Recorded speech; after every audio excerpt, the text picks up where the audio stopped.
iron ball will be greater than the terminal velocity of the wood ball. या for example option B में इस तरह लिखा है कि terminal velocity of the wood ball is less than the terminal velocity of the iron ball. और अगर C में लिखा है कि velocity of the wood ball is equal to the velocity of the iron ball. Okay, और अगर D में लिखा है, सपोज डी में लिखा है नन। ठीक है, तो आप मुझे ये बताओ सही ऑप्शन कौन सा होगा। सॉरी, इसमें नन ना लिखो, इसमें लिखो both A and B, both A and B.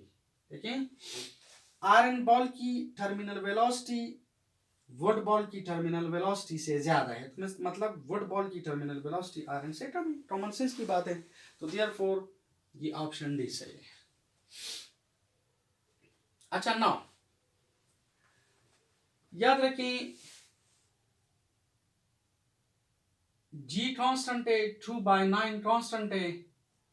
अगर आप किसी तरीके से रो को कांस्टेंट रखें, रो कांस्टेंट का मतलब है कि मटेरियल इज द सेम, तो अकॉर्डिंग टू इक्वेशन नंबर 9 याद रखिए terminal velocity is directly proportional to R squared. ठीक है, terminal velocity is directly proportional to R squared. शाबाश। देखें, अगर आप रो कांस्टेंट रखें, रो कांस्टेंट का मतलब है material is the same. For example, अगर ये बॉल 1 है और ये बॉल 2 है और मटेरियल इज द सेम, मसलन दोनों स्टील बॉल्स हैं या स्फीयर्स हैं, या दोनों आयरन बॉल्स हैं, दोनों रबर बॉल्स हैं, या दोनों वुड बॉल्स हैं, या दोनों कॉपर बॉल्स हैं, वगैरह वगैरह। ठीक है, लेकिन material is the same. When material is remains constant, इसका मतलब है डेंसिटी इज कांस्टेंट। तो please remember, when density is constant, तो आप देखें आर किसका ज्यादा है। देखिए आर जो है ये B2 का ज्यादा है, ये B1 है, ये B2 है। B2 का जो आर है वो B1 के आर से ज्यादा है। तो याद रखिए टर्मिनल वेलोसिटी किसकी ज्यादा होगी, B2 की टर्मिनल वेलोसिटी B1 से ज्यादा होगी। ठीक है, और it is the same thing वो जो मेस के लिए हमने कंसिडर किया था। In other words you can say इसका मेस ज्यादा है, इसका मेस कम है, तो मेस जिसका ज्यादा होगा टर्मिनल वेलोसिटी ज्यादा। ठीक है, क्योंकि इन दिस केस जो डेंसिटी है इट रिमेन्स कांस्टेंट। और from that equation number 9 if you see, अगर आप इधर देखें 2/9 is constant, g is constant, आप डेंसिटी को कांस्टेंट रखें।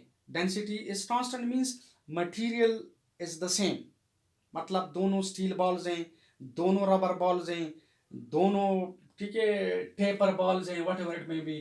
और आप देखें ये है आर भी कांस्टेंट है, तो ये हमारे पास terminal velocity is inversely proportional to the viscosity of the fluid। ठीक है, यानी जिस फ्लूइड की विस्कोसिटी ज्यादा होगी उसमें बॉडी की टर्मिनल वेलोसिटी कम, और जिसकी विस्कोसिटी कम टर्मिनल वेलोसिटी ज्यादा।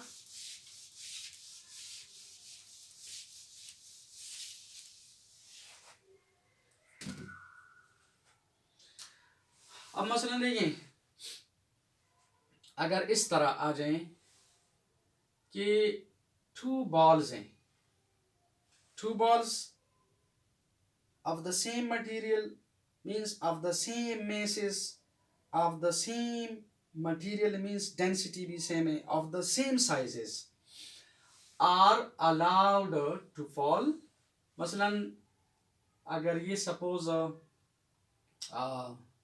ये एक स्टील बॉल है, this is another steel ball, लेकिन इन दोनों स्टील बॉल्स की के masses are the same, sizes are the same, और दोनों स्टील है तो density is the same.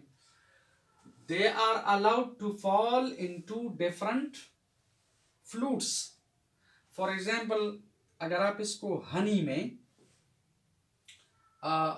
Honey में फॉल करें, ड्रॉप करें, और इसको वाटर में फॉल करें, तो आपको पता है density of honey is greater than ठीक है, sorry viscosity of honey is greater than the viscosity of water. तो याद रखिए, अगरचे दोनों के masses are the same, sizes are the same, densities are the same, लेकिन याद रखिए वाटर में टर्मिनल वेलोसिटी ज्यादा होगी और हनी में टर्मिनल वेलोसिटी कम। मसलन अगर इस तरह लिखा है कि terminal velocity in honey is greater than terminal velocity in water. Number 2 या B, terminal velocity in honey is less than terminal velocity in water. और सी में अगर लिखें कि टर्मिनल वेलोसिटी इन हनी और टर्मिनल वेलोसिटी इन वाटर ये बराबर हैं, और अगर डी में लिखें कि terminal velocity in Honey may be greater or equal to the terminal velocity in water। तो याद रखिए सही ऑप्शन क्या है, बी। ठीक है, हनी की विस्कोसिटी वाटर की विस्कोसिटी से ज्यादा है, तो विस्कोसिटी जितनी ज्यादा होगी टर्मिनल वेलोसिटी कम, because they are inversely related. तो प्लीज रिमेंबर, जिस मीडियम की, जिस फ्लूइड की, जिस लिक्विड की विस्कोसिटी ज्यादा होती है उसमें बॉडी की टर्मिनल वेलोसिटी कम, विस्कोसिटी कम, टर्मिनल वेलोसिटी ज्यादा। अब मसलन इस तरह जाएं कि हमारे पास सपोज ये एक आयरन बॉल है, this is another iron ball, they have got the same sizes, the same masses, the same densities, and they are allowed to fall suppose in glycerin, or this is in water। तो आपको पता है glycerine की जो viscosity है वो water की viscosity से थोड़ी सी ज्यादा है। तो टर्मिनल वेलोसिटी किस में ज्यादा होगी, टर्मिनल वेलोसिटी फॉर एग्जांपल अगर लिखा है टर्मिनल वेलोसिटी इन वाटर, ठीक है, is greater then terminal velocity in glycerin। Terminal velocity in water is less than terminal velocity in glycerin, and terminal velocity in water is equal to terminal velocity in glycerin। और अगर इसमें लिखा है suppose नम, तो देखें glycerine की viscosity water की viscosity से थोड़ी सी ज्यादा है, ठीक है। इसी वजह से what happens, terminal velocity in water, देखिए वाटर की विस्कोसिटी क्या है, वाटर की विस्कोसिटी कम है तो टर्मिनल वेलोसिटी ज्यादा। इसका मतलब है terminal velocity of the body will be greater in water than the terminal velocity of the same body in glycerine. तो सही ऑप्शन है ए, ठीक है। तो याद रखें terminal velocity, we discussed terminal velocity in detail, and what is terminal velocity. Definition में हमने पढ़ा कि the maximum and constant velocity to which first a body attains and then maintains when passing through a fluid. अगर एक body किसी fluid में से गुजर रही है, फॉर एग्जांपल यहाँ पर हमने वो कंसिडर की कि बॉडी ऊपर से नीचे आ रही है।